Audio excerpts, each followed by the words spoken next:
Mesdames, Messieurs, bonsoir. Au lendemain des sanctions prises par la CEDEAO contre notre pays suite aux événements du 26 juillet dernier, le Nigeria, notre grand voisin du Sud, a ordonné l'arrêt systématique de la fourniture du courant électrique dans plusieurs localités du pays.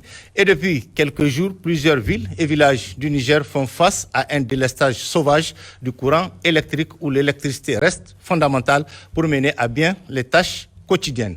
Une situation somme toute difficile, mais bien comprise des populations qui ont accepté à leur corps défendant ce fait accompli en espérant toutefois que cette malheureuse expérience va permettre à notre pays de s'investir pleinement pour accéder à son indépendance énergétique. Face à l'arrêt de la fourniture du courant électrique par le Nigeria, comment accéder à l'indépendance énergétique? C'est le thème de notre débat où nous avons convié sur ce plateau plusieurs spécialistes pour débattre du sujet. Il s'agit de M. Madougou Seydou, professeur titulaire de physique des universités du CAMES, spécialité énergie renouvelable, énergie solaire et éolienne à l'université Abdou Moumouni de Niamey, également directeur du Centre d'excellence africain d'enseignement, apprentissage des mathématiques et sciences pour l'Afrique subsaharienne. M. Amadou Harouna, ingénieur civil, directeur général de l'agence du barrage de Kandaji. Monsieur Sani Mati, chef de la division maîtrise de l'énergie, membre de l'équipe du système d'information énergétique du Niger au ministère en charge de l'énergie. Et enfin, Monsieur Boubacar Seybou, directeur des études et de la planification à la Société nigérienne d'électricité, Nigelec.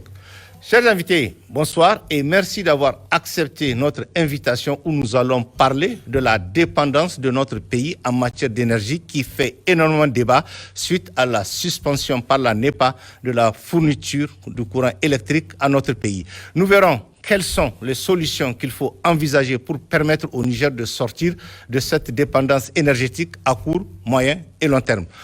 Et pour planter un peu le décor, cette question, votre réaction suite à l'arrêt de la fourniture de l'électricité par notre partenaire traditionnel qui est la NEPA. Monsieur Madougou, on commence par vous. Bonsoir à tous. Bonsoir Monsieur Tchamago. Surtout merci de m'avoir invité donc, à ce débat. D'accord. Oui, et j'aimerais tout d'abord dire la coupure donc, de l'électricité au Niger par la NEPA suite aux sanctions donc, de la CEDEAO est à déplorer. Très bien. Parce que aujourd'hui, l'énergie est la colonne vertébrale du développement socio-économique et industriel de tout pays. Tout à fait. Oui. Quand vous empêchez aux gens de vivre socialement, économiquement et aussi de faire le développement industriel de leur pays, ce que vous tentez même à leur existence. C'est pour cela que cette coupure d'électricité n'est pas une bonne chose. Je pense que dans les relations inter-États et dans les organisations, les institutions, les responsables doivent faire en sorte d'éviter donc, ces genres de préjudices qu'ils cause aux populations. Puisque aujourd'hui, cette coupure touche du plus Nigérien le plus éloigné de la ville de Niamey au Nigérien qui est dans la capitale, du plus riche au moins riche, bien sûr. du plus petit au plus grand, sans compter les gens qui sont malades, sans compter qui sont dans les hôpitaux, les gens qui sont dans les hôpitaux, sans compter aussi les femmes qui sont en grossesse, sans compter aussi toutes les activités qui permettent à nos populations de pouvoir survivre, trouver de quoi à manger. Vous voyez, c'est un acte extrêmement grave, en tout cas à ma connaissance. Dans les pays occidentaux, quand il n'y a pas l'électricité, en fait c'est comme si vous entendez à leur existence. Même pour une seconde. Même pour une seconde. Une seconde, il faut le dire. Voilà. Très bien, merci. Monsieur DG. Mais merci, M. Ablay, de l'occasion que vous... Suite à l'arrêt de la fourniture de l'électricité Voilà. par notre partenaire traditionnel. Merci, Ablay, c'est de l'occasion que vous me donnez pour être sur ce plateau et profiter peut-être pour parler du programme Kandaji, qui est quand même un volet important du barrage Kandaji. Non, c'est clair que, comme l'a dit le professeur, la question énergétique est au cœur aujourd'hui de toutes les préoccupations. Et donc, suspendre l'énergie électrique pour un pays, c'est sûr que c'est très difficile. Et à citer tous les trucs, bon, c'est difficile. On peut le dire comme ça. Oui, on peut le dire comme ça. Voilà, merci. Très bien. D'accord. C'est bon? Oui, c'est bon. D'accord. Oui, monsieur le docteur. Merci Abdoulaye pour nous avoir donné l'occasion de parler par rapport à cette thématique. D'accord.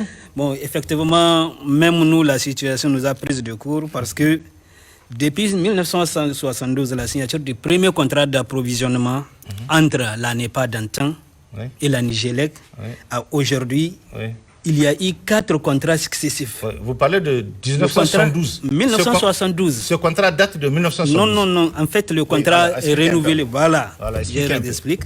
En 1972, le premier contrat d'approvisionnement entre la NEPA et la Nigélec a été signé en 1972 pour une durée de 20 ans. Très bien. Après l'expiration de ces délais, un nouveau contrat a été signé en 1992. D'accord. Après l'expiration de celui-là en 2010, puisque là c'est pour 15 ans, en fait c'est en train d'alterner 20 ans, 15 ans, 20 ans, 15 ans. On voit bien, oui. Donc celui de 2010, il a expiré normalement parce que ça a été signé en 92, ça prend fin après 15 ans, donc en 2007 normalement. 2007, mais ça n'a pas été signé, il a fallu jusqu'en 2010 pour signer un autre contrat de 20 ans. Et qui court jusqu'à quand? Voilà. Mais il y a eu une révision avant la fin de cette période, ce qui fait le 30 septembre 2019, un nouveau contrat a été signé. Mais durant tous ces contrats, jamais il y a eu une interruption du fait d'une peut-être raison technique. Oui, bien sûr. Toutes les interruptions étaient liées à des raisons techniques. Très bien. Mais cette interruption qui est venue dans ces circonstances, même nous, ça nous donne... Et l'actuel contrat, il court jusqu'à quand? Il court jusqu'à 2034. 2034. Voilà. Très bien. Voilà. Merci. OK. D'accord. Merci, monsieur le docteur. Merci, monsieur Tchemogo. Donc, je me joins aux autres pour vous remercier et remercier RTN de nous avoir donné l'occasion, en tout cas, de s'exprimer par rapport à cette situation-là. Voilà. Donc... comme ça a été dit depuis le 1er août 2023 à 17h30 exactement, donc le Nigeria a suspendu son approvisionnement en énergie électrique. Voilà. Totalement. Voilà les 2 lignes d'interconnexion qui alimentent en tout cas les 2 zones du Niger. Voilà, peut-être je vais donner une petite présentation du système électrique au Niger. C'est nécessaire pour la compréhension de nos téléspectateurs, ce que nous sommes en train de dire. Tout à fait, voilà. En fait, le système électrique nigérien, il comprend 4 zones, 4 grandes zones, sinon 5 je dirais, je vais un peu les détailler. Donc il y a la première zone qui est la zone fleuve, qui comprend les régions de Niamey, Tillabéri et Dosso. Donc cette zone-là, elle est alimentée par une ligne d'interconnexion en 132 kV qui vient du Nigeria, à partir du poste de Birninkebi. D'accord. Et puis il y a aussi 2 autres sources d'approvisionnement qui sont le poste de Gorubanda et la centrale solaire, la centrale 100 MW de Gorubanda. Et puis il y a le producteur indépendant qui est Istismar. Voilà, donc c'est ça les sources d'approvisionnement de cette zone-là qui est la zone fleuve. On a la deuxième zone qui est la zone Niger Centre-Est, NCE, qui comprend les régions de Maradi, de Tawa et de Zender. Cette zone est également alimentée par une ligne d'interconnexion en 132 qui vient du Nigeria, à partir de Kassina. Maintenant, il y a une troisième zone qui est la zone nord, qui comprend la région d'Agadez. Donc elle est alimentée par la centrale de Sonichar, la centrale à charbon, et par une centrale de Nigélec qui est installée à Agadez. Il y a une quatrième zone qui est la zone est, qui comprend la région de Difa. Elle est alimentée avant par une ligne en 133 kV qui venait de Damasak au Nigeria. Mais depuis l'avènement de Boko Haram, la ligne a été vandalisée depuis 2016. Donc elle ne fonctionne plus. Elle fonctionne plus. Donc là, c'est des centrales diesel de Difa, Méni et Ngingimi qui alimentent cette zone. Ces régions-là. Voilà. Maintenant, il y a une 5e zone qui comprend plusieurs centres, ce qu'on appelle centres isolés. En fait, c'est des centrales qui alimentent des villages, mais ces centrales ne sont pas raccordées au réseau, c'est des centres isolés. Donc il y a une centaine et qui tournent au diesel. Voilà un peu le système électrique, si vous voulez, de la Nigélec. Maintenant, les 2 zones qui sont concernées par cette situation-là, c'est la zone fleuve et la zone Niger Centre-Est. Très bien, c'est les 2 zones. C'est les 2 zones à l'heure actuelle. Mais les autres n'ont pas de problème. On ne va pas dire qu'elles n'ont pas de problème, mais elles ne sont pas concernées par cette situation. Voilà. Merci. Très bien. Et on va avancer, et je profite, puisque vous êtes du ministère de l'Énergie et de la Nigélec. Quelle sera la suite à donner à cette situation au niveau et de la Nigélec et du gouvernement? Parce que c'est un contrat entre nous. C'est un contrat qui a été rompu d'une manière unilatérale. Qu'est-ce que vous en pensez? Qu'est-ce qui a été fait par rapport à cette situation? Bien sûr, Abdoulaye. Par rapport à ça, les clauses de contrat sont claires. La condition qui a conduit peut-être à l'interruption de la ligne, je suis sûr et certain qu'elle ne fait pas partie des clauses qui peuvent conduire à l'interruption dans le contrat. Et certainement, les juristes de la Nigélec et du ministère, je sais qu'ils seront à pied d'œuvre pour un peu pousser ces dossiers et avancer. Ils seront où ils sont déjà? Non, ils sont déjà à pied d'œuvre. Ils sont déjà à pied d'œuvre parce que je sais qu'il y a une note qui a été élaborée dans ce sens. Et dans la procédure, ils vont d'abord rappeler à la NEPA, parce qu'actuellement c'est pas la NEPA, c'est la Mainstream. Ils vont les rappeler pour le rétablissement pour savoir qu'est-ce qu'il y a en est. Si peut-être il y a d'autres explications, ils vont saisir peut-être les étapes suivantes. La commission mixte nigéro-nigériane qui peut statuer sur ce genre de situation. Bien sûr. Ok. Et au niveau de l'Angel, qu'est-ce qui se passe? Bon, c'est comme il l'a dit, depuis cette coupure-là, nous, depuis le premier jour, on a saisi Mainstream, qui est notre partenaire et qui nous vend l'électricité, et TCN, qui est la Transmission Company of Nigeria, qui est le gestionnaire du réseau de transport. Parce que Mainstream nous vend l'énergie, c'est TCN qui est chargé de nous acheminer l'énergie jusqu'au Niger. Donc on les a touchés les deux. Ils ont manifesté en tout cas leur tristesse, leur mécontentement face à cette situation, et puis ils ont aussi manifesté leur solidarité avec tout le peuple nigérien. Voilà. Donc nous depuis lors... C'est tout ce qu'elle peut faire, c'est ça? C'est tout ce qu'elle peut faire parce qu'elle a reçu, en tout cas l'instruction de couper le courant électrique au Niger des plus hautes autorités du Nigeria. Très bien. Voilà. D'accord. Merci. Vous voulez ajouter quelque chose là-dessus? Merci, M. Tiamago. Je pense que mes collègues de la Nigélec et aussi du ministère ont dit, mais moi je pense qu'il faut aller loin. Comme je l'ai dit, ce acte, c'est un acte sur le plan social et économique, un acte grave. Et même humain. Oui, et même humain. Voilà. Après avoir saisi vos partenaires, je pense qu'il faut intenter un procès contre ceux qui ont ordonné cette coupure. En bonne et due forme. Oui. Très bien. Les institutions ont des règles.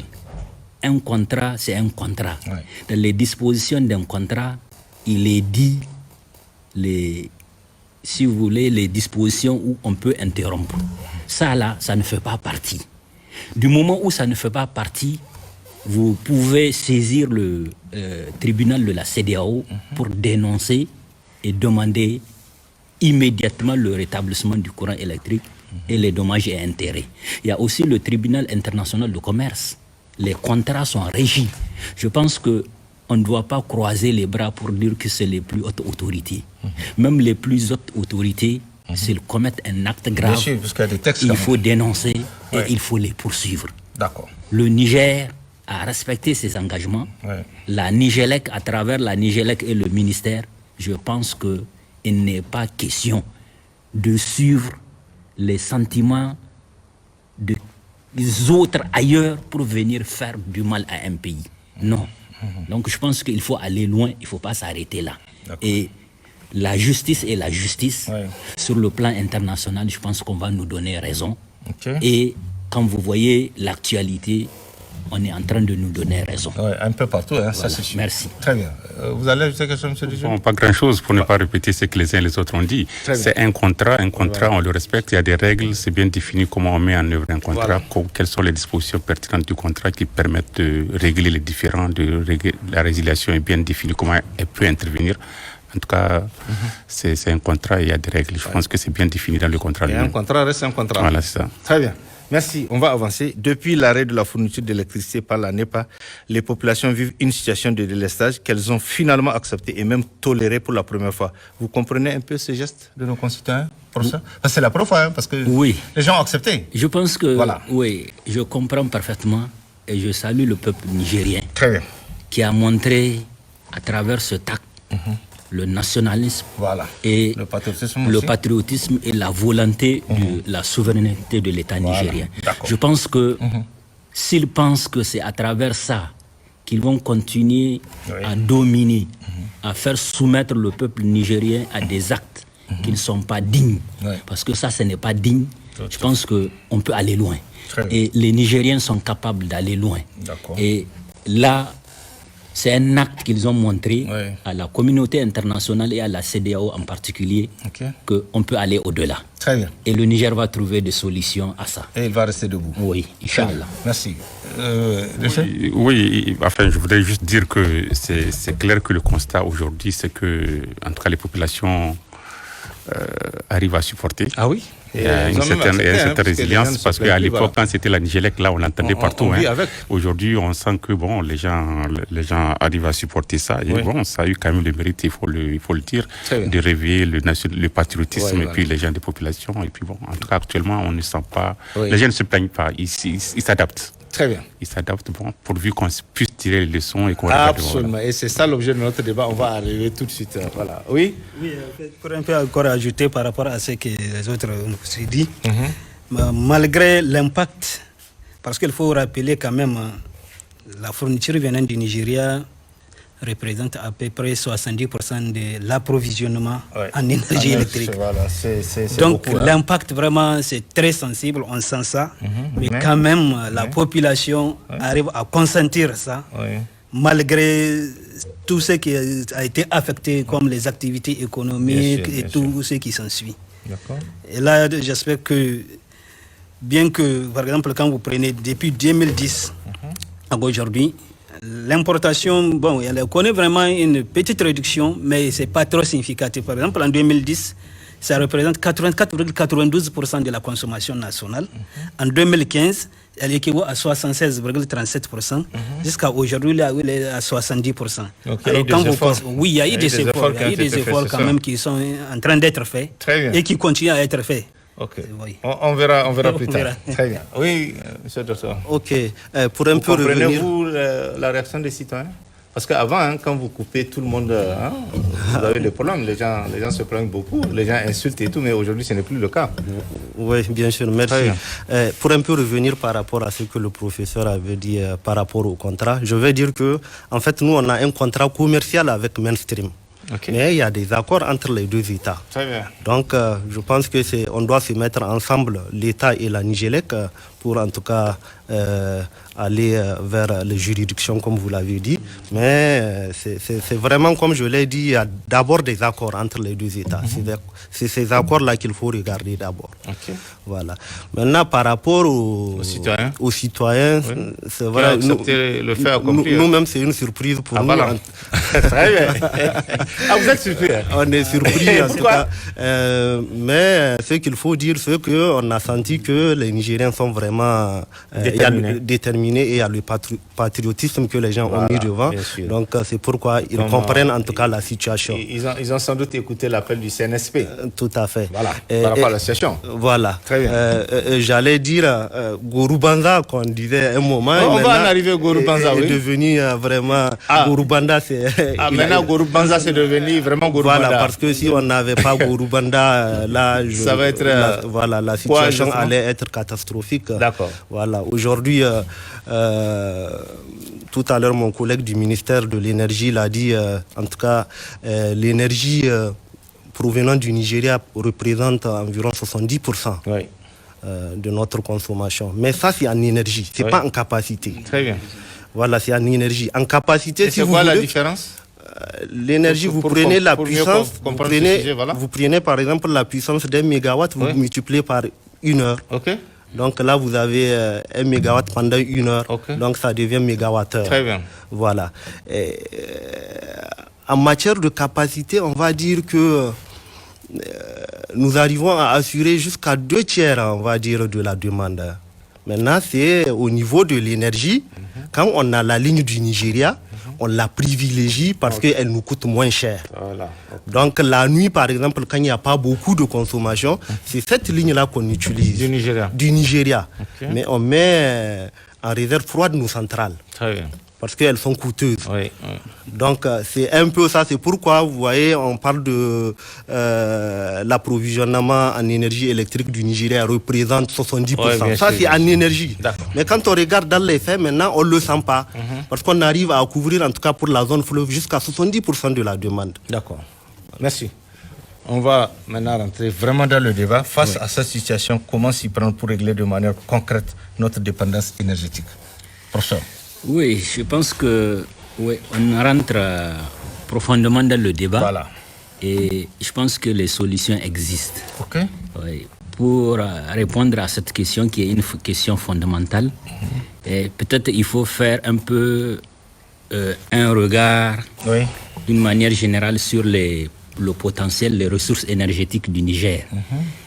À partir de ça, regarder qu'est-ce qu'on peut faire. Aujourd'hui, quand on regarde le Niger regorge beaucoup de potentiel sur le plan énergétique.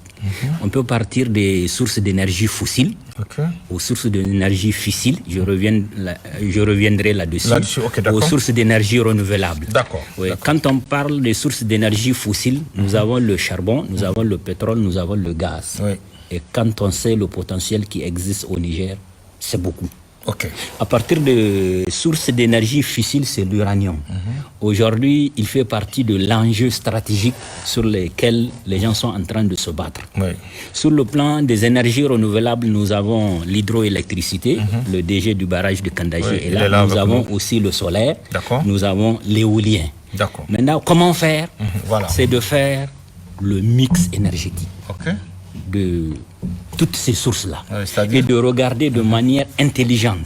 Tout à l'heure, le représentant de la Nigélec a dit que la nuit, ils utilisent la ligne provenant du Nigeria.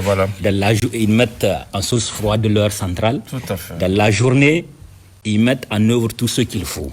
Donc, en fait, faire le mix, ça veut dire quoi? Ça veut dire que sur le plan d'avoir de la production, nous devrons faire en sorte que nous ayons des centrales de production de ces différentes sources. On va regarder qu'est-ce qui nous intéresse.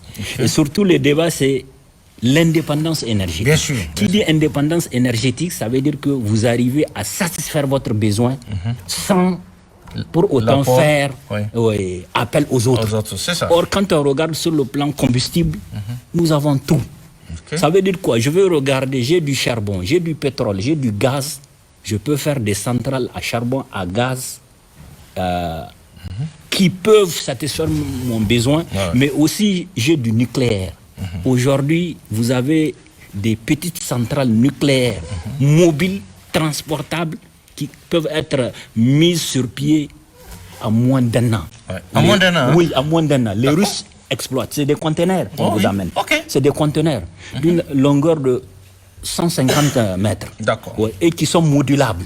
Aujourd'hui, il y a des pays qui ont commencé à commander, le Cap-Vert par exemple, qui ont commencé à commander ça, le Rwanda, donc qui sont modulables, qu'on peut mettre d'une puissance variant de 150 MW à 300 MW.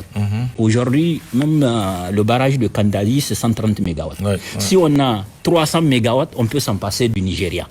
Je peux faire aussi du renouvelable, le solaire, l'hydroélectricité, le vent, qui sont là, qui sont des sources que le Niger est doté de ça, que Dieu nous a donné, que je peux mettre en œuvre dans la journée, puisque le solaire est là dans la journée, le vent est là, l'hydroélectricité est là. Maintenant, je mets mes sources énergie fossile en réserve, puisque je ne paye pas le soleil, je ne paye pas le vent, je ne paye pas l'eau. Le cours d'eau, c'est Dieu qui les donne. Je les exploite à fond pour pouvoir satisfaire mes besoins. La nuit, ou au moment où il y a moins de vent ou de soleil, où le fleuve, le débit n'est pas bon, je mets en œuvre mes sources d'énergie fossiles ou fissiles. Ma centrale nucléaire, ma centrale à charbon, ma centrale à gaz et ma centrale à pétrole. Donc le Niger a les possibilités. Sans compter que ces sources d'énergie, aujourd'hui l'énergie est devenue une source stratégique. D'ailleurs même toutes ces guerres-là qu'on fait, c'est pour le contrôle des sources d'énergie. Et ces Occidentaux-là qui essaient de nous imposer des choses inacceptables, c'est pour pouvoir contrôler ces sources d'énergie pour leurs enfants, leurs arrière-enfants, puisque aujourd'hui, eux, ils ont des stocks des dizaines d'années. Je vous dis, ils ont des stocks des dizaines d'années. Ce qu'ils sont en train de nous faire, c'est pour que leurs petits-enfants encore continuent à nous dominer. On a le nécessaire, on a le potentiel. On doit créer les conditions pour que nous aussi, qu'on soit indépendants, mais aussi qu'on vend à qui on veut, au prix qu'on veut, qu'on puisse avoir des ressources pour faire les investissements nécessaires et être autonome. Très bien. Et ça, c'est possible. D'accord. On va revenir tout à l'heure sur ça. Maintenant, une question. Pourquoi, avec qu'on a toutes ces solutions et pendant des années, personne n'a pensé à ça? Qu'est-ce qui se passe?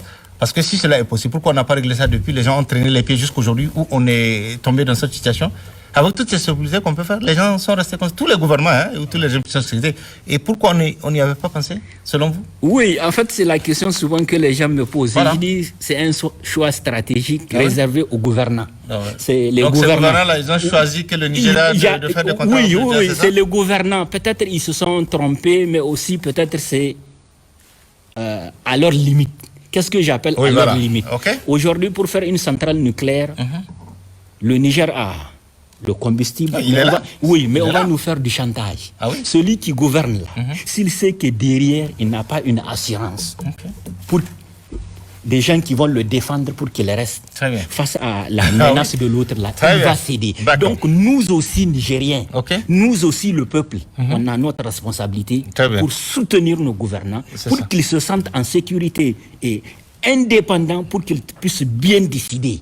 Et durant toutes ces années, en réalité, c'est ce qui a manqué. Là, nous avons un tic, nous avons un déclencheur. Je pense qu'on a intérêt. Très bien. On a intérêt. Donc aujourd'hui, le moment est venu. Le moment est venu, oui. On a intérêt pour continuer dans la même voie et pouvoir débloquer ces problèmes, nous libérer et faire le bon choix pour le développement de notre pays. D'accord. Merci professeur. Monsieur Désiré. Oui, moi je voudrais répondre donc à votre question. Je voudrais me référer aussi à votre introduction. Vous avez parlé du court terme, du moyen terme, du court terme et du long terme. Et aujourd'hui, c'est sûr que cette question énergétique, il y a une urgence déjà. Alors pour la prendre en charge, je pense que la première chose, c'est de s'assurer que tout ce que nous avons actuellement fonctionne bien. S'assurer de la durabilité de tout ce que nous avons comme les pannes, les trucs comme ça. Vraiment, il faut s'assurer que ce que Nigélec nous fournit aujourd'hui puisse être garanti à 100%. Deuxièmement, il faut accélérer les projets qui sont en cours. Et je sais que la dernière fois, il y avait une centrale de 30 mégawatts là, qui devait être démarrée à Gorubanda, le solaire là. Je pense qu'il faut accélérer ça pour qu'on évite. C'est pas encore fait? Bon, en tout cas, apparemment, c'est pas en fonction encore. Il y a eu juste l'irrigation là. En tout cas, c'est pas fonctionnel encore, je pense. Je pose la question. Il y a eu juste l'irrigation. On va y arriver. Et vous allez y arriver quand? Non, je ne dis pas. En tout cas, ce serait bon de faire tout pour accélérer ça pour que ça soit fonctionnel. C'est quand même 30 mégawatts, je pense, la puissance qui peut être. Il faut évidemment accélérer le programme Kandaji. Il faut aller vite pour accélérer la mise en œuvre du programme Kandaji. Ça, je pense que c'est des choses qui sont à notre portée, on va dire même à moyen terme.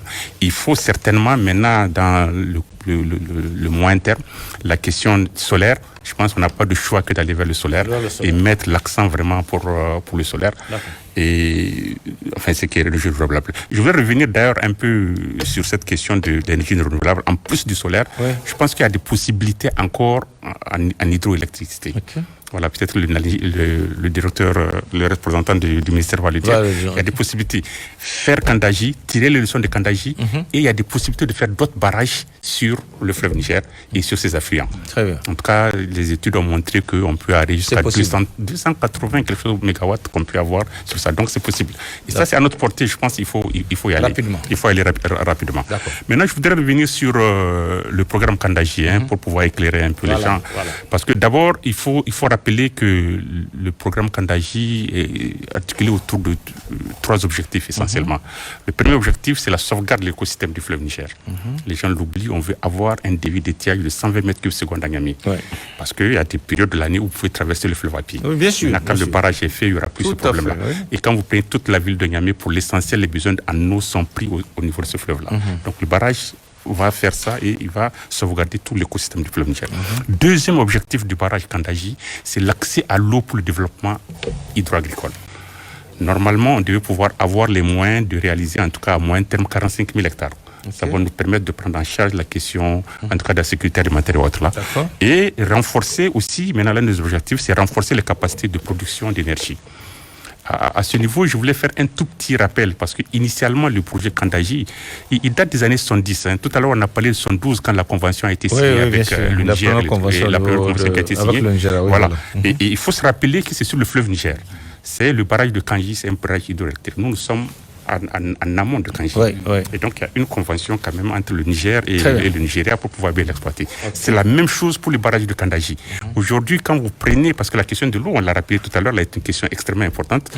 La question de l'eau est devenue aujourd'hui une très grande préoccupation, de telle sorte que sur le fleuve Niger, en tout cas l'autorité du bassin du Niger, les 9 États se sont entendus pour avoir ce qu'ils ont appelé la vision partagée, pour réaliser des ouvrages structurants sur ce fleuve-là. Et donc, 3 ouvrages structurants ont été retenus. Le barrage de Fomi en Guinée, le barrage de Taoussa au Mali et le Kandaji au Niger. Et à l'heure actuelle, Kandaji est celui qui est le plus avancé d'ailleurs dans la mise en œuvre. Donc, il y a cette affaire. Donc, mais initialement, le projet de Kandaji, tel qu'il a été conçu dans les années 70, c'était un barrage vraiment à vocation énergétique. C'était à peu près 230 mégawatts qu'il fallait avoir. Et puis en plus, l'aspect navigation était aussi pris en compte. Mais en 70 jusqu'en 1981, le projet finalement n'a pas pu avancer pour la simple raison que les partenaires n'étaient pas favorables. Il n'était pas favorable, il se basait surtout sur les impacts de ce projet-là. Parce qu'effectivement, la retenue était importante. Elle partait jusqu'au Burkina. Une bonne partie du Mali était inondée et une partie du Niger. Et la retenue étant très grande, elle favorisait l'évaporation. Donc, ça a un impact aussi au Nigeria. Déjà, à l'époque, le Nigeria toussait un peu quand on voulait le faire à ces cas-là. Donc, aujourd'hui, le barrage de Kandaji qui est mis en œuvre, il faut le dire, c'est en 1998 vraiment qu'il y a eu le déclic pour mettre en œuvre ce barrage-là. Et une table ronde a été organisée à Jeddah qui a permis donc de lancer le processus de mise en œuvre. Il s'agit donc aujourd'hui de construire une centrale hydroélectrique de 130 MW avec une ligne de transport d'énergie double terme de Kandaji jusqu'à Gorubanda. Nous sommes en train de discuter avec Nigélec et le ministère pour que ça soit maintenant à Bangola, à Bangola pour pouvoir le faire. Et donc, en plus de ça, donc de ces 130 MW, nous prévoyons 70 MW en énergie solaire. Il a parlé de mix tout à l'heure, là, ça va un peu dans ce sens-là. Donc, globalement, Kandaji serait fini, avec le solaire, c'est quand même 200 MW. Donc, c'est quand même extrêmement important. Je pense que les autres là vont le dire pour dire ce qu'il faut faire. Alors, la question, c'est où est-ce que nous en sommes avec ce barrage-là aujourd'hui? Voilà, c'est cela la question aujourd'hui. Et à quel horizon qu'on va penser avoir les trucs. Et ce qu'il faut dire pour bien fixer les idées ici, c'est que le barrage de Kandaji, donc il y a ces 3 composantes en termes d'infrastructure. Vous avez le génie civil du barrage, vous avez la centrale et vous avez la ligne de transport d'énergie. En ce qui concerne le génie civil du barrage, les travaux sont en cours. Aujourd'hui, c'est vrai qu'on est aux alentours de 30% comme ça des mises en œuvre. Mais le planning tel qu'il a été fait, accepté par l'entreprise et par le maître d'ouvrage, c'est en 2025 qu'on devait pouvoir finir. La même chose pour la centrale. Et pour la ligne de transport. Donc en vérité... Et ce délai-là sera respecté de 2025 selon vous? Le délai est lié à autre chose qui est extrêmement difficile, et c'est ça tout le travail que nous sommes en train de faire, d'avoir une cohérence entre cette question d'infrastructure et la question de réinstallation des populations. Parce que tout le défi de Kandaji aujourd'hui, c'est déplacer les populations. Ah oui. Quand on pense qu'il y a la ville comme Ayuru qu'il faut entièrement déplacer, il y a 26 autres villages qu'il faut déplacer. Nous avons même des villages au Mali qu'on doit déplacer. Ah oui. Donc le défi, il est réel par rapport à ça. Voilà, nous sommes en train de travailler pour qu'il y ait une cohérence entre ces deux activités-là.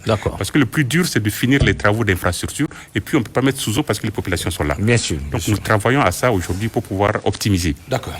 Alors le délai, je pense que en termes d'infrastructure, on doit pouvoir respecter le délai. Mais la mise en eau, effectivement, avec cette question de réinstallation, là, c'est un défi énorme qui est là. Il faut s'y mettre sérieusement pour que nous puissions tenir. D'accord. Merci, M. DG. Voilà. Merci pour toutes ces explications. Voilà. Alors, M. Mathieu. Oui, Abdoulaye, en fait, le professeur Madougou et le DG nous ont déjà emboîté les pas dans le débat. Mais oui, en fait, les mesures pour faire face à la situation actuelle, nous, à notre niveau, et au niveau de la Nigélec, sont réparties en deux groupes principaux. Vraiment indépendants. D'abord, j'arrive pour cette question d'indépendance. D'abord, pour faire face à la situation actuelle, il y a des mesures urgentes pour faire fonctionner nos équipements de production locaux. D'accord. Alors, tel que le représentant de la Nigélec a déjà rappelé, la centrale de Gourbanda et le producteur indépendant Ismar, chacun avec son apport, c'est avec ça qu'on arrive à assurer l'alimentation de la zone fleuve actuellement. D'accord. La même chose quand nous partons dans la zone Niger centre-est, le même producteur indépendant Ismar est là-bas avec une capacité de 22 MW installée. Et aussi avec le parc de production de la Nigélec, c'est avec ça qu'on avait assuré l'alimentation. Et si vous constatez vraiment, dans même le processus de délestage, il y a eu beaucoup d'améliorations. Les gens pensaient que la ligne était revenue. Ça c'est vrai, c'était pas comme au début. Non, la ligne n'est pas encore revenue, mais ce sont les performances de la Nigélec qui ont permis d'avoir cette alimentation améliorée. Très bien. Bon, lorsque vous parlez de l'indépendance, bon, moi j'aurais même voulu... Comment s'y prendre, oui, pour éviter, parce qu'on a vu, c'est quand même ni plus ni moins que du chantage avec la... Moi j'aurais voulu même appeler le thème autosuffisance énergétique du Niger, parce que l'indépendance veut dire que même si nous en avons, au-delà même de nos besoins, peut-être on aura à donner à personne. Mais nous voulons placer le pays... Pas forcément. Ceux qui en ont assez, ils vendent. Voilà. Donc nous voulons placer le Niger dans cette posture d'être un pays suffisamment équipé, qui a une autosuffisance énergétique, et aussi placer le Niger parmi les pays exportateurs de l'énergie électrique, surtout dans le cadre de ce marché sous-régional qui est en train d'être développé. Très bien. Parce que je dois rappeler que même notre contrat maintenant il est comptabilisé dans le cadre du marché sous-régional. C'est un marché qui concerne à peu près 15 pays de la CEDEAO, dont le Nigeria en fait partie jusqu'à aujourd'hui. Donc, moi je vois que ici nous avons énormément de potentialités, telles que le professeur et M. le DG l'ont déjà rappelé. Actuellement, les ministères et la Nigeria qui ne sont pas restés jusqu'à la situation actuelle pour penser qu'est-ce qu'il faut faire. Et qu'est-ce qu'ils font justement? Voilà, c'est ça que je veux vous rappeler. Exactement, voilà. D'abord, pour l'exploitation du potentiel solaire, je vais vous rappeler qu'en mai 2023, ce mois de mai passé, il y a eu l'inauguration de une centrale de 30 MW à Gourbanda. Oui, bien sûr, ça on l'a vu. Après l'inauguration, c'était bel et bien indiqué, ça va être mis en service au mois d'août. Parce qu'il y a certains réglages et certains essais de mise en service qui doivent être conduits avant d'injecter au réseau. D'accord. Ça, c'est pour ce qui concerne cette... Et d'après les dernières informations que j'ai recueillies, à la date d'hier, il y a eu des essais de mise en service. La centrale a pu injecter 6 MWh dans les réseaux. Ça veut dire que le procès est déjà à côté, c'est pas loin. D'accord. Donc ça veut dire que la date pour la mise en route, c'est combien? Non, la date n'a pas été dite clairement, mais on a dit au mois d'août. Oui, nous sommes toujours en août. Le mois d'août n'est pas encore parti. Ah oui, il reste 2 semaines. Voilà. Est-ce qu'on peut espérer que cette centrale-là sera mise en service d'ici la fin de l'année? Là, je ne peux pas vous confirmer parce qu'il y a des essais. Très bien. Quand on dit qu'il y a des essais de mise en service, on va voir si les essais sont concluants. Je sais que la centrale sera mise en service. Très bien. Voilà. En plus de ça aussi, il y a une autre centrale de 50 MWh Scaling Solar qui a eu déjà le recrutement de l'entreprise qui va exécuter ces travaux. Tous les financements sont bouclés. C'est juste elle va passer à la phase d'exécution. Ok. Et c'est où sera cette Voilà, là, celle aussi sera à Gorubanda. Toujours à Gorubanda. Toujours à Gorubanda. En plus de ça, il y a 3 autres centrales dont tous les financements sont bouclés, à savoir la centrale de 20 MW Maradi, c'est une centrale solaire, une centrale de 10 MW à Difa et une autre centrale de 10 MW à Dosso. Toutes ces centrales-là, les projets n'ont pas de mais tous les financements sont acquis, sont bouclés. D'accord. Voilà. Ça, c'est pour ce qui concerne le moyen terme. Très bien. Maintenant, quand nous partons à long terme aussi, nous avons 2 grands projets d'abord thermiques, à savoir le projet Salk Damna, qui a une capacité de production de 200 MW qui peut être élargi à 600. Alors, ce projet est toujours en phase de... Vraiment, ce n'est pas encore bouclé. Parce que la première étude date de 2012, qui a été conduite par une entreprise chinoise. Alors, une étude de 2012, quand on veut mettre en œuvre maintenant, il va falloir d'abord actualiser cette étude. Oui, bien sûr, bien sûr. Oui, actualisation de l'étude qui a été réalisée. Donc, et aussi chercher peut-être les partenaires ou bien les promoteurs qui sont intéressés par ces projets. À la date d'aujourd'hui, nous avons reçu une vingtaine de manifestations d'intérêt pour les projets Salk Damna, des promoteurs qui sont intéressés par ces projets-là. D'accord. Donc, une fois que nous, à notre niveau, nous arrivons à finir tout ce que nous pouvons faire, on peut passer ça à l'étape prochaine pour pouvoir traiter. Ensuite, il y a aussi la centrale de Sonisha. Oui. Comme nous le savons, c'est une centrale qui a été mise en service, la première tranche d'abord en 1981, ensuite la deuxième tranche qui a suivi à l'année suivante. Alors cette centrale est aussi vieillissante, il y a nécessité de renforcer ses capacités. D'où actuellement il y a l'étude de faisabilité qui est en cours et aussi la recherche des financements qui sont tous en cours pour avoir des promoteurs qui vont investir pour vraiment avoir la capacité de production dans cette zone. Nous connaissons c'est la centrale là qui alimente la zone nord. D'accord. Donc le représentant de la Nigélec a déjà rappelé ça. D'accord. Ça, c'est pour ce qui concerne le thermique. Alors, comme le DG ABK a déjà dit, il y a aussi le potentiel hydroélectrique. En plus de Kandaji, nous avons 3 autres sites qui ont été identifiés. Et chaque site vraiment avec une capacité de production importante. Nous avons le site de Namarigungu qui a une capacité de production de 90 MW. Il y a le site de Gambou avec une capacité de production de 122,5 MW. Et un autre site de Djonjanga qui a aussi une capacité de production de 26 MW. Tous ces potentiels-là, si on arrive vraiment à avoir vraiment des promoteurs qui seront intéressés, là vraiment le ministère de l'Énergie ou bien l'État est partant pour la mise en... Parce que vraiment, ce que je dois rappeler, les investissements dans le domaine énergétique, ce sont des investissements colossaux. Généralement, parfois, le budget ne peut pas tout supporter. Très bien. Il faut vraiment l'appui d'autres partenaires pour pouvoir avancer. D'accord. Bon, qu'est-ce que je peux encore ajouter? Oui, allez-y. Bon, peut-être là, vous n'avez pas invité Hania. Oui. Ils ont aussi un autre programme électronucléaire parce que le professeur Madougou m'a rappelé de ça. On verra un peu plus tard, puisque c'est un sujet qu'on va revenir sur certains aspects, c'est sûr. Il y a une question que j'aimerais poser, parce que vous avez fait un peu la genèse de tout ce qui est en train d'être fait, ce qui est en chantier. Mais c'est que le problème, pendant toutes ces années, c'est le même langage. C'est le même langage. Quand vous... Non, je dis bien, c'est le même langage. Hein. Quand vous interrogez les gens du ministère ou de l'énergie ou de la GED, c'est la même chose. Il y a eu ceci, il y a eu ceci. Maintenant, l'urgence, puisqu'on non, excusez-moi. On a un problème qui est là. Aujourd'hui, le Nigeria nous a coupé. Qu'est-ce qu'il faut faire concrètement et rapidement pour trouver une solution? Mais pas citer tout ce qui a été dit. On sait tout ça, là, c'est dans le pipeline. Ça, on l'a toujours dit, mais on l'a vu. Mais concrètement, qu'est-ce qu'il faut faire aujourd'hui pour qu'on puisse régler ce problème, ne serait-ce qu'en partie? Mais pas citer ces projets dont on ne sait même pas quand ça va avoir lieu. Voilà. C'est ça qui est important. C'est ça que je vous ai rappelé qu'il y a des mesures urgentes. Oui. Et ces mesures urgentes, j'ai commencé à... Ça fait partie de ce que vous venez de dire. Non, vous n'avez pas prêté attention. Oui, il y a des mesures urgentes. Oui. Et ces mesures urgentes-là, j'ai dit la mise en marche de tout notre parc de production. OK.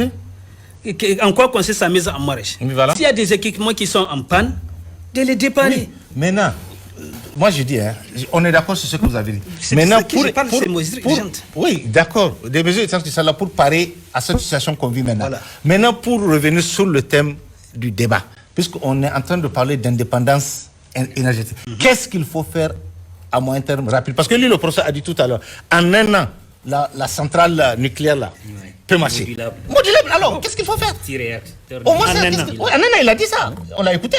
Qu'est-ce qu'il faut faire? Parce qu'il ne suffit pas maintenant de citer tous les projets, mais qui ne verront jamais le jour, parce que c'est le cas. Tout ça, ça a été dit depuis longtemps, mais on n'a jamais rien vu. Voilà.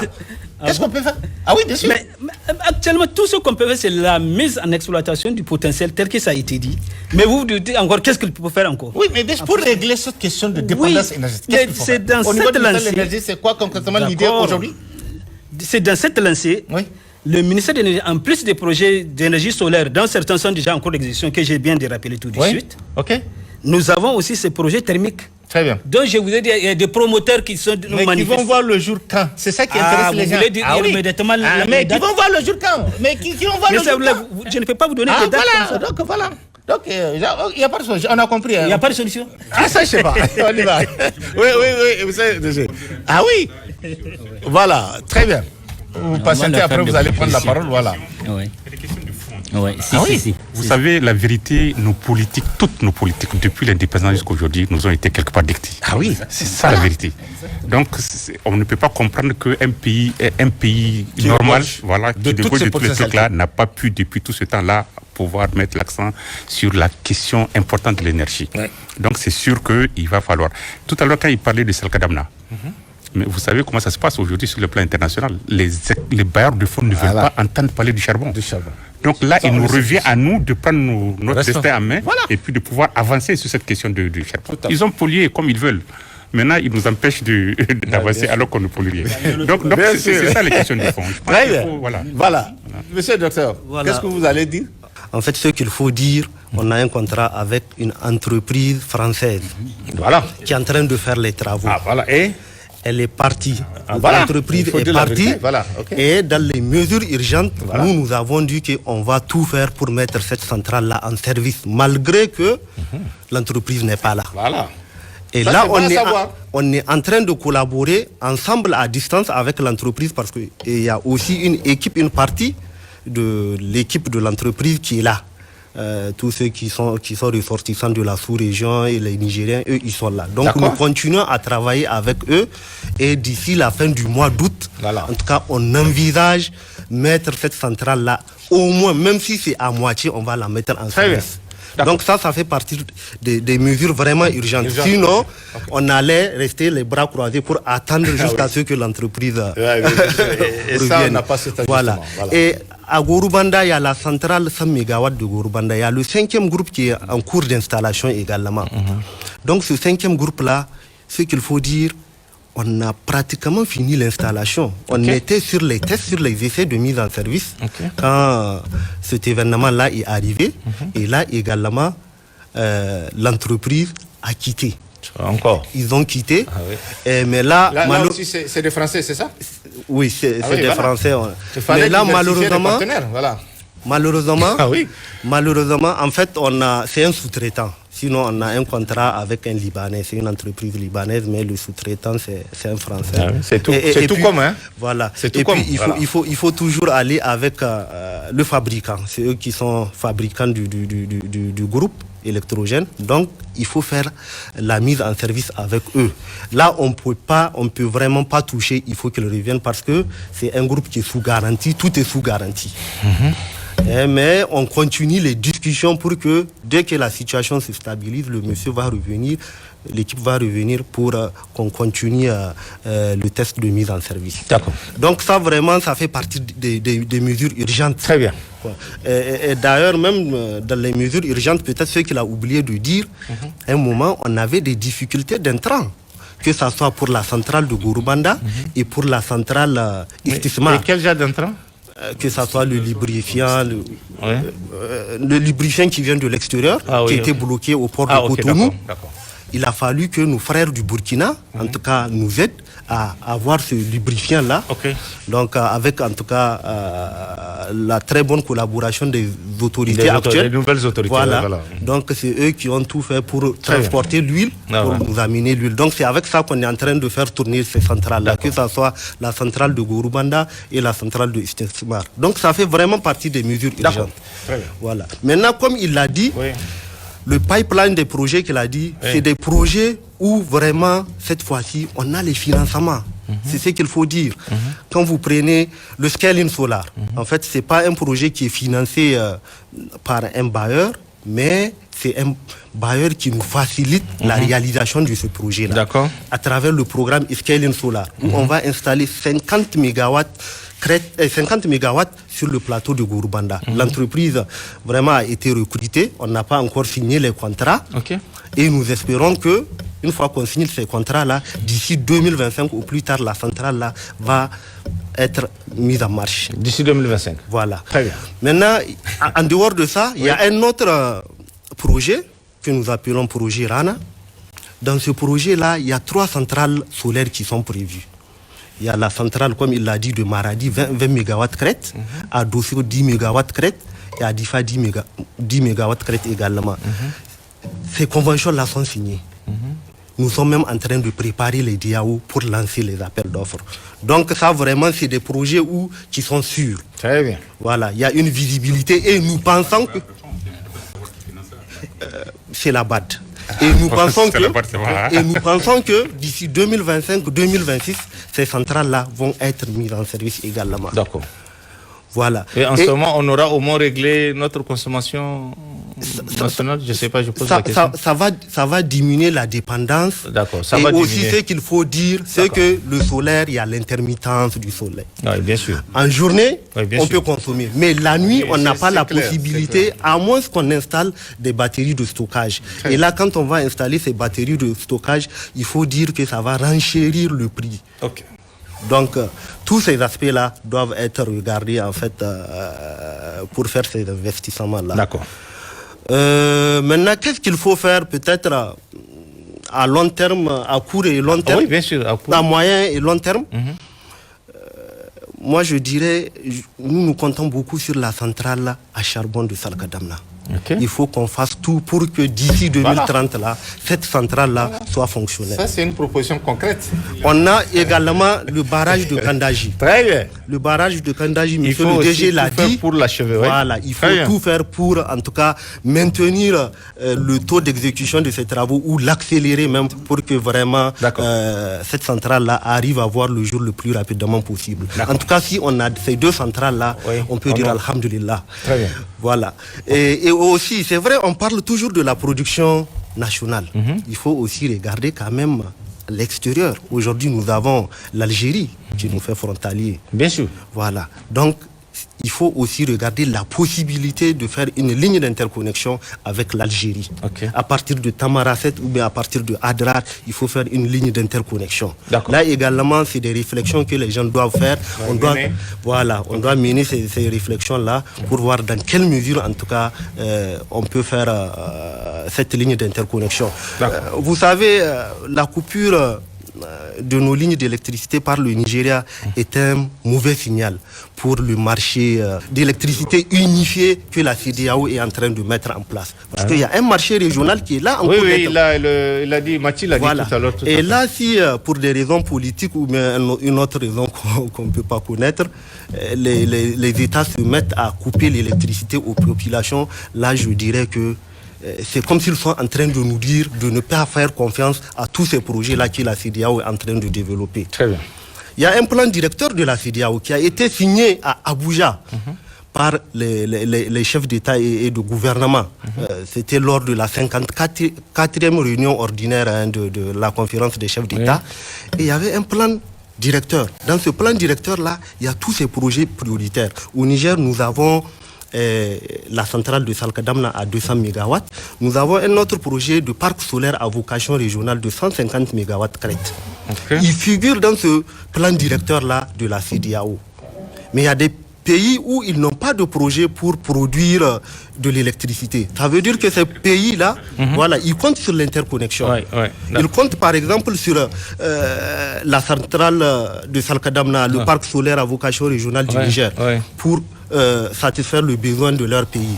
Mais si là, les gens se mettent à couper le courant, donc ça veut dire que chaque pays, chaque État membre, en tout cas, doit tout faire pour que, en tout cas, à l'intérieur de son pays, créer les conditions pour produire son électricité. Très bien. Merci, monsieur le docteur, pour ces explications. Professeur, vous avez écouté. Vous avez quelque chose à ajouter? Oui, j'ai écouté. J'ai quelque chose à dire rapidement. En fait, il faut dire que à court terme, la population attend du gouvernement et en particulier du ministère en charge de l'énergie et la Nigélec des solutions pour au moins soulager les gens. Je pense que vous avez commencé à ébaucher, mais il faut aller plus loin, ébaucher les pistes de solutions. Vous avez un certain nombre de sources de production. Vous avez parlé de Gorubanda. Oui, mettez les moyens et les capacités qu'il faut pour faire démarrer et faire fonctionner à plein régime Gorubanda. C'est prévu pour 100 mégas. Et actuellement, je ne pense pas qu'il y a plus de 60 mégas qui marchent à Gorubanda. Ah bon? Non. Et pourquoi? Moi, je les laisse, ils vont... moi, je laisse... Ils vont dire, c'est prévu 100 mégas. Très bien. Ils ont dit le 5e est en... J'arrive. Le 5e est en installation, le 5e groupe. En fait, c'est les 5 groupes qui font 100 mégas. Très bien. Normalement. D'accord. Oui. À ma connaissance, sauf s'ils ont débloqué ça tout récemment, il n'y a pas plus de 60 mégas qui restent. L'autre, c'est aussi la centrale photovoltaïque de 30 mégas. Normalement, lorsqu'ils ont fait la réception, il était prévu qu'elle soit mise en service, donc injectée dans le réseau en fin du mois d'août. Mais malheureusement, ils sont bloqués. Je dirais à votre place, non, il ne faut pas croiser les bras, dépendre de quelqu'un. C'est ça notre problème. Oui, c'est ça notre problème. Il y a les voies et moyens pour trouver les compétences nécessaires pour la faire fonctionner. Même s'il faut revisiter le contrat qui vous lie avec l'entreprise et le modifier pour que vous ayez la liberté d'impliquer les compétences nécessaires. Les centrales photovoltaïques, il y en a plein dans la sous-région qui marchent, injectées au réseau de 20, 30, 50, plus même mégas. C'est des solutions immédiates qu'en quelques semaines, vous aurez la solution pour pouvoir. Vous avez 100 mégas, 30 mégas, plus maintenant ici Goudel. Je pense que si vous arrivez à autour de 240 mégas, vous allez prendre en charge la zone fleuve. De l'autre côté, la zone centre-est, tout ce qui concerne Zender, Maradi, Tawa, mais vous avez aussi la Soraz qui produit. À ma connaissance, la Soraz produit au moins 50 mégas. Même si c'est réservé pour ça, plus la centrale qui a été inaugurée en 2021. C'est des moyens de production qu'il faut optimiser, mettre au maximum pour répondre aux besoins de population qui sont là, qui font corps avec vous pour qu'on puisse être vraiment dépendant de l'extérieur. Et moi, face à tout ce qui est en train de se passer, moi je dis non, je refuse encore la dépendance. On nous fait des lignes d'interconnexion pour qu'on dépende d'autres pays. C'est pour ça que à moyen et long terme, comme je l'ai dit, il faut faire le mix énergétique. J'ai ici développé source par source ce que nous avons comme potentiel, mais aussi ce que nous avons comme actuellement source de production, mais projet. Mais si vous développez ça, vous allez vous rendre compte que le Niger sera exportateur de l'énergie électrique. Et c'est du revenu. Sans compter que nous pouvons aussi, ces sources telles que le charbon, le pétrole, le gaz, l'uranium, comme je l'ai dit, vendre et avoir des ressources pour pouvoir développer certains secteurs. Mais on ne peut pas croiser les bras. Maintenant, dans le fondement aussi, pour qu'on soit libre, n'oubliez pas qu'il y a les textes qui cadrent ça. C'est là aussi qu'on s'attache, nous. Nous laissons à ce que d'autres partenaires nous font des textes et on nous fait signer. Changer le code de l'énergie, changer le code minier, changer le code pétroliers pour que le Niger soit souverain. Je dis bien souverain sur ses ressources. Et qu'à tout moment, moi je ne dis pas de rester sur un tel partenaire, à tout moment qu'on puisse être flexible et faire appel à qui de droit, sans compter la formation de nos propres ressources humaines. Aujourd'hui, un ingénieur, vous prenez un bachelier de 2023, en 5 ans, il sort ingénieur, vous le mettez en stage 1 an ou 2 ans, il peut contribuer à piloter une centrale. On ne peut pas rester croiser les bras parce que une société, parce qu'un partenaire avec la centrale de Gourou-Banda, ils sont partis maintenant, on peut plus avancer. Vous allez réagir. Ces projets, ces sociétés, ces entreprises, ces ministères, ils doivent mettre l'accent avec les institutions en charge de formation pour qu'on puisse former des Nigériens et qu'ils prennent le relais. Très bien. Pour qu'on ne soit pas toujours dépendant de... Donc c'est des pistes de solutions. Maintenant, au fond, on peut revenir là-dessus. D'accord. Vous voulez rajouter, allez-y. C'est pour dire au professeur que je pense que j'avais dit que, en tout cas, malgré que le chef du projet n'est pas là, nous continuons à travailler sur la centrale. Donc, vraiment, nous ne restons pas les bras croisés. Nous sommes là-dessus. Très bien. Et sinon, si nous... restons les bras croisés, on va attendre jusqu'à ce qu'il soit de retour pour mettre cette centrale-là en service. Mais ce n'est pas ce qu'on est en train de faire maintenant. En tout cas, on est en train de faire le contraire. La centrale, d'ici fin août, on va commencer à injecter sur le réseau, Inch'Allah. D'accord. Merci. Par rapport au mixte, je peux continuer. Par rapport au mixte, en tout cas, pratiquement tout ce que le professeur a listé comme mixte d'énergie, en tout cas, nous sommes là-dessus. Aujourd'hui, nous avons un protocole d'accord avec Savannah Énergie pour l'installation de 200 MW d'un parc éolien. Voilà, vers Malbaza. Et l'étude de faisabilité est pratiquement finie. Donc nous sommes là-dessus maintenant. Nous allons bientôt entamer les contrats d'achat pour voir si on peut s'entendre. Parce qu'il y a l'étude de faisabilité. Après, il faut regarder aussi les contrats d'achat. Est-ce que Nigelec pourra acheter au prix que le promoteur va proposer? Parce que de l'autre côté, il faut regarder aussi le consommateur final. Donc, à quel prix il faut vendre au consommateur final? Donc, nous sommes vraiment là-dessus. Tous ces projets-là de mixte font partie de notre pipeline, en tout cas de projets. Et qu'il y a un certain taux de mixte à ne pas dépasser. Donc toute cette étude-là, nous sommes là-dessus. Je pense qu'à travers la stratégie nationale d'accès à l'électricité, il est dit qu'on ne doit pas excéder 30%. Donc nous sommes là-dessus et nous voulons atteindre ces 30%-là d'ici 2030, Inch'Allah. Très bien. Merci, M. Docteur. Oui, vous allez ajouter quoi? En fait, j'aimerais ajouter par rapport aux mesures urgentes, parce qu'on a un peu esquivé une des mesures urgentes qui est une mesure phare, laquelle? À savoir permettre aux centrales SMART de fonctionner plein régime. Parce que ces centrales-là, actuellement, ne fonctionnent pas à plein régime. Ce sont des centrales qui étaient conçues pour fonctionner au pétrole brut. Mais actuellement, le mécanisme d'approvisionnement en pétrole brut, qui est le combustible préféré, ne permet pas d'approvisionner ça totalement. Les centrales-là, SMART, ont besoin de 5 citernes par jour. Alors que le mécanisme installé actuellement ne peut fournir que 3 citernes. Ce qui fait que ça ne peut pas fonctionner en plein régime. Et qu'est-ce qu'il faut faire? Voilà, c'est ce qui a été déjà fait. Cette semaine, il y a eu une rencontre avec les acteurs et le ministre pour que les deux parties s'entendent à ce qu'il y ait l'installation du dispositif idéal pour approvisionner la centrale là avec les 5 citernes pour lui permettre de fonctionner en plein régime dans sa capacité pleine, de telle sorte que les productibles initiales soient atteints. Très bien. C'est ça qui a été prévu. D'accord. Deuxième chose dont je voulais, déjà Boubacar a déjà un peu évoqué ça, la question du mix. Effectivement, ça pose le problème de stabilité du réseau. Si les mix dépassent un certain seuil, peut-être Boubacar en connaît beaucoup plus que moi, parce que lui c'est l'exploitant. Il a déjà évoqué. Oui.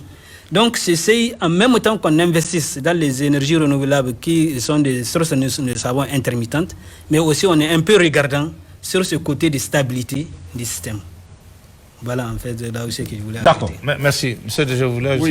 non, merci. Je pense que je voudrais revenir un peu sur l'urgence. Je pense qu'il a détaillé vraiment ce qu'il faut faire. Comme je l'avais dit tout à l'heure, la première chose, c'est de veiller à ce que tout ce qu'on a aujourd'hui comme système de production fonctionne à plein régime. D'accord. il faut prendre toutes les dispositions, même si c'est vrai qu'il y a certains qui coûtent cher pour faire fonctionner. Il n'y a pas de choix aujourd'hui, il faut faire tout pour que ça fonctionne. Il faut maximiser donc tous ces trucs de production. Deuxièmement, les projets qui sont en cours, vraiment prendre toutes les dispositions pour ne pas arrêter. Il faut continuer à les mettre en œuvre. Vraiment, le professeur a parlé d'autres mécanismes, mais en tout cas, tous les mécanismes possibles pour pouvoir les mettre en œuvre, il faut les mettre en œuvre. Parce que c'est dans le très court terme, et ça permettra de pouvoir prendre en charge. Je voudrais quand même saluer les efforts qui sont en train d'être faits du côté du ministère de la Nigeria aujourd'hui, pour prendre en charge cette question-là. Et donc, je pense que on va y arriver. D'accord, merci. Peut-être, on va voir ce qu'elles doivent faire peut-être maintenant les nouvelles autorités pour accompagner tous ces efforts concrètement. Qu'est-ce qu'elles doivent faire rapidement, et on va à la dernière question. Oui, d'accord, merci bien. Je pense que, vu ce qu'on a entendu, je joue ma parole au DG du barrage de Kandaji pour féliciter effectivement la Nigélec et le ministère. On a senti que durant cette période, ils sont de cœur avec la population. Très bien. Et eux-mêmes, ils reconnaissent qu'ils font beaucoup d'efforts. Bien sûr. Et ce sont ces efforts qu'on veut d'eux, qu'ils continuent à faire pour l'intérêt général du pays. Maintenant, pour les autorités, c'est d'accompagner. Et surtout, quand on dit un responsable, c'est celui qui regarde, qui doit être prévoyant et qui doit prendre la bonne décision pour l'intérêt général. D'accord. Maintenant, qu'est-ce qu'ils doivent faire au fond? Vraiment pour accompagner, rapidement ces efforts. C'est de prendre les bonnes décisions, qui ne sont pas des décisions pour l'intérêt personnel. D'accord. Qu'est-ce que j'appelle des décisions pour l'intérêt personnel? Quand on voit les différents projets qui ont été développés ces dernières années, bien sûr. Moi, je peux dire que scientifiquement, souvent, c'est des projets d'intérêt personnel. Ça aurait été que les gens ont eu... En un mot, les gens ont fait ce projet juste pour se remplir les poches, c'est ça? Non, je demande. C'est ça? Parce que quand on parle d'intérêt personnel, ça veut dire que ma responsabilité ne me permet pas de dire des mots pareils. Oui, mais ils doivent faire des... Non. Ok, merci professeur, merci. Des projets d'intérêt général. D'accord. Et aussi prendre leurs responsabilités et voir le défi qui les attend et faire appel à la conscience nationale. Parce qu'il y a aussi nous, la population, nous, citoyens nigériens, tant qu'on n'accompagne pas ces autorités, bien sûr. Tant qu'on ne les soutienne pas pour qu'ils sentent qu'ils sont en sécurité face à l'autre. Les uns et les autres ont dit, et vous avez senti à travers tout ce qu'ils ont dit, en réalité, nos autorités, durant toutes ces années, ont eu les mains liées. Même s'ils voient quelque chose de bon, souvent, ils hésitent pour aller.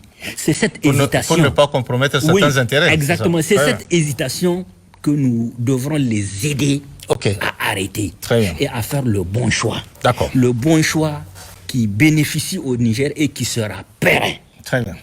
Pour qu'on puisse être indépendant, souverain sur nos ressources et qu'on puisse se développer. Si on doit détaler tout ce qui se passe à travers le monde ici là et comparer aux ressources du Niger sur le plan surtout énergétique et minier, je pense que le Niger devrait être parmi un des pays africains le plus industrialisé, le plus puissant sur le plan économique. Mais malheureusement, chaque année on nous classe avant-dernier. Oui, bien sûr, on l'a vu. Ça ne peut pas aller. Très bien. Merci. Merci. C'est bon pour ça? Oui, c'est bon. Monsieur DG. Bien, non, moi ce que je veux dire, ce qu'on attend, parce que tout à l'heure quand on entend pour mettre en œuvre rapidement tout ce qui a été dit. Voilà, ce qui est important pour moi aujourd'hui à court terme là, c'est les projets qui sont en cours. Je reviens là-dessus, comme Kandaji est un projet bien en cours. sûr. Il faut accompagner pour aider à trouver les solutions. En tout cas, évidemment, c'est les services concernés qui doivent proposer des solutions. Mais en tout cas, essayer de mettre en œuvre les plans d'action pour ne pas arrêter ces projets qui sont en cours. Quel que soit par ailleurs le bailleur de fonds, quelle que soit l'entreprise qui est en cours, il faut trouver la solution pour que nos projets puissent continuer. D'accord. Voilà. Merci. Monsieur Mati. Oui, monsieur Abdoulaye. Qu'est-ce que vous attendez des autorités? Oui, en fait, moi, mes attentes d'abord pour les dispositions à prendre pour les mesures urgentes, surtout d'accorder des facilitations d'importation de certains intrants qu'on ne trouve pas sur place. Par exemple, certaines pièces de réchange qu'il faut importer, alors avec certains blocages, c'est du tout compliqué. D'accord. Certaines huiles, Il faut vraiment faciliter aux exploitants et tous ceux qui sont impliqués dans le secteur, dans la chaîne, et accorder des facilités pour qu'il n'y aurait pas rupture des intrants, notamment les pièces d'échange, les huiles et certains combustibles qui ne sont pas ici, donc il faut importer. Maintenant, pour le court et long terme, vraiment que toutes les initiatives entreprises ne connaissent pas d'interruption, vraiment de contacter tous les acteurs, les différents bailleurs de fonds pour que le processus continue. C'est ça qui va permettre de gagner du temps et ne pas encore revenir à la case du départ. Voilà, c'est tout. Merci, monsieur le docteur. Voilà, merci. Qu'est-ce que vous attendez aux nouvelles autorités? Merci, monsieur Tchemogo. Moi, je vais enchaîner avec ce qu'il a dit par rapport aux projets qui sont déjà en cours. En tout cas, c'est de tout faire pour que, en tout cas, ces projets-là puissent aboutir. On a pas mal de projets qui sont en cours, que ce soit du côté de l'accès, que ce soit du côté de la production.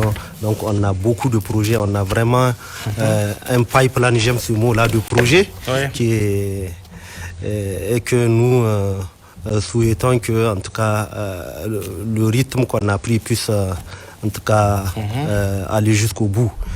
Maintenant, en ce qui concerne le long terme, moi je dirais par rapport à Salkadamna, je reviens, il faut qu'on fasse tout pour que vraiment une étude de faisabilité soit menée et qu'elle soit disponible le plus rapidement possible et qu'on donne même une date de construction de cette centrale-là. Voilà. Et je reviens aussi par rapport à ma proposition sur l'Algérie. Il faut qu'on regarde cet aspect-là, si c'est les deux autorités qui doivent se voir. Ça, le professeur a balayé ça tout à l'heure. En fait, vous savez, vous pouvez mieux expliquer. Vous savez, il faut toujours avoir plusieurs sources d'énergie. Très bien. Aujourd'hui, voilà. On peut avoir une centrale comme celle de Salkadamna. On a la ligne d'interconnexion, la ligne d'évacuation. Elle peut avoir des problèmes. Vous voyez, non? C'est pourquoi, des fois, vous voyez dans les pays développés, les gens disent qu'il n'y a pas de coupure, mais c'est parce que, en fait, il y a des coupures, ils ont des problèmes sur leur ligne. C'est parce qu'ils ont plusieurs sources d'approvisionnement. Donc, je peux témoigner parce que j'ai vu ça en Belgique où j'ai vécu quand même pendant donc, il faut vraiment multiplier les différentes sources d'énergie. On peut avoir notre centrale, celle de Kandaj ou de Salkadamna, et avoir des problèmes sur ces centrales-là. Donc, c'est pourquoi je dis qu'il faut aussi multiplier les interconnexions. D'accord. Merci. Vous voulez ajouter quelque chose? Oui. Lorsqu'il avait parlé de l'Algérie, je me suis rappelé d'une idée. Quand on m'a dit, je donne une information dont j'ai oublié de la communiquer, partager ça avec. Oui, effectivement, lorsque j'ai vu dans les réseaux sociaux dire que le Nigeria a coupé, l'Algérie a donné. Bon, actuellement, il n'y a aucune interconnexion électrique entre l'Algérie et le Niger. Ça, il faut le préciser. Voilà. Très bien. Mais avec la coopération algérienne, nous avons obtenu le financement d'une centrale solaire de 10 MW à Arlit. Là, vraiment, les accords, tout est accordé. On attend vraiment la mise en œuvre. Et nous sollicitons peut-être les nouvelles autorités à aussi explorer cette coopération avec l'Algérie pour d'autres projets énergétiques aussi. Très bien. Ne pas s'arrêter uniquement à la centrale là. D'accord. Vous voulez réagir, professeur? En fait, j'aimerais réagir pour mon collègue Boubacar. J'ai dit l'interconnexion, elle est bonne. Oui, mais il ne faut pas être dépendant. Elle est bonne dans le sens où quand vous donnez. Le Niger, il a suffisamment de ressources pour produire et donner aux autres. Mais tendre la main chaque jour, c'est pas bon. C'est ça que nous devons éviter. Puisque nous avons ces ressources qui nous permettent de les développer, de produire et nous-mêmes de vendre aux autres. Pourquoi on ne le fait pas? Non, on veut chaque fois que nous dépendons des autres. Et s'il y a problème? Non. Très bien. Je préfère que ça soit moi, de mon sens, je donne. Très bien. Si je préfère donner qu'on me donne. Merci pour la précision, professeur. On va finir, puisqu'on a parlé de ce qu'on attend des autorités. Maintenant, pour finir, un message en direction des populations devant cette situation de délestage qui risque fort de perdurer, parce que ça aussi, il faut le dire. On ne sait pas combien de temps ça va durer. Quel est le message pour cette population qui a déjà fait de gros efforts, ça, il faut le noter. Si. Très bien. Je vais encore réitérer ma félicitation et mon encouragement au peuple nigérien. Ok. En tout cas, vu ce qui s'est passé ces derniers jours. Très bien. Pour que nous continuions dans ce sens. D'accord. De nationalisme, de don de soi et d'appui à nos autorités pour que nous puissions avoir un pays souverain, prendre les directions qui sont les nôtres, qui vont nous permettre de nous développer. J'aimerais dire qu'il n'y a aucun pays au monde qui sait développer sans souffrir. Ça n'existe pas. Oui, ça c'est vrai. Même pour réussir dans la vie, il faut souffrir. Je pense que c'est la bonne voie. Maintenant, le peuple n'a qu'à continuer à soutenir les autorités, mais aussi à dénoncer quand ça ne va pas. Il ne faut pas être complice. Durant des années, souvent on a été complice de certains travers qui fait en sorte que nos dirigeants eux-mêmes ne se sont pas retrouvés. Je pense que on doit encourager le peuple. Nous devrons faire encore plus. Et nous devrons nous réveiller pour travailler, pour sensibiliser les gens, mais aussi pour éduquer. Parce que tout ça, c'est aussi lié au niveau d'éducation. Oui, bien sûr. Je pense que si on arrive à cet éveil de conscience, on va aller de l'avant le plus tôt possible. D'accord. Merci, professeur. Monsieur DG. Bon, je parle toujours après le professeur, il n'y a pas beaucoup de choses à dire. Hein. Ah, il a tout dit. Hein, voilà. Je veux dire, le mot, c'est la résilience. Hein. La résilience. La résilience. Il faut vraiment que les gens continuent. Et peut-être déjà leur assurer de ce que la Nigélec, le ministère de l'Énergie sont en train de tout faire pour améliorer la situation. Voilà. Et qu'il faut apprendre à s'adapter au contexte. Voilà. D'accord, merci. Monsieur Mati. Oui, Abdoulaye, merci. J'espère que les Nigériens ne vont pas se fatiguer pour la cause de la souveraineté. Ah mais on l'a vu. Vous avez vu la mobilisation depuis les Nigériens ne vont pas se fatiguer. Ça c'est au quotidien. Hein? Et pour ce qui concerne la question énergétique, l'État ou bien le ministère aussi ne va pas rester toujours les mains croisées, va continuer à explorer d'autres voies pour encore accorder d'autres facilités, pour alléger vraiment les périodes. Donc les dossiers ne seront plus dans les tiroirs. Non, les dossiers sont toujours sur la table. Sur la table, pas dans les tiroirs. Non, très bien. Sur la table. D'accord. Merci. Merci. Monsieur le docteur, on finit avec vous. D'accord. Quant à moi, en tout cas, je vais dire que nous remercions beaucoup, en tout cas, la population du Niger. En tout cas, on a reçu des messages, en tout cas, d'encouragement, de félicitations. Très bien. Et voilà, donc, nous les remercions, en tout cas, pour cette compréhension-là et que... côté Nigélec, nous allons prendre toutes les mesures qu'il faut en tout cas pour améliorer la desserte en énergie électrique, Inch'Allah. D'accord, merci. Merci. Là aussi, on prend l'engagement que dans quelques semaines, on peut peut-être revenir pour voir s'il y a eu une avancée ou pas. Ça, en tout cas, au niveau de la retraite, on prend cet engagement. Puisqu'on a développé beaucoup de choses, beaucoup de solutions. Maintenant, on verra dans quelques semaines qu'est-ce qui a été fait et qu'est-ce qui reste à faire. Surtout les mesures urgentes. Voilà, très bien. Merci, monsieur le docteur, merci Mathieu. Merci. Monsieur le professeur, merci pour toutes les explications venues de monsieur DG. On vous souhaite aussi que le barrage de Kandaji quand même puisse rapidement continuer et puis finir cette réalisation que tous les Nigériens attendent. Merci. Mesdames et messieurs, c'est la fin de cette émission. Merci de l'avoir suivi. Et demain, nous serons sur ce plateau avec les oulémas qui vont nous livrer leurs sentiments sur la situation née du coup d'État intervenu le 26 juillet dernier. Excellente soirée à tous. Au revoir.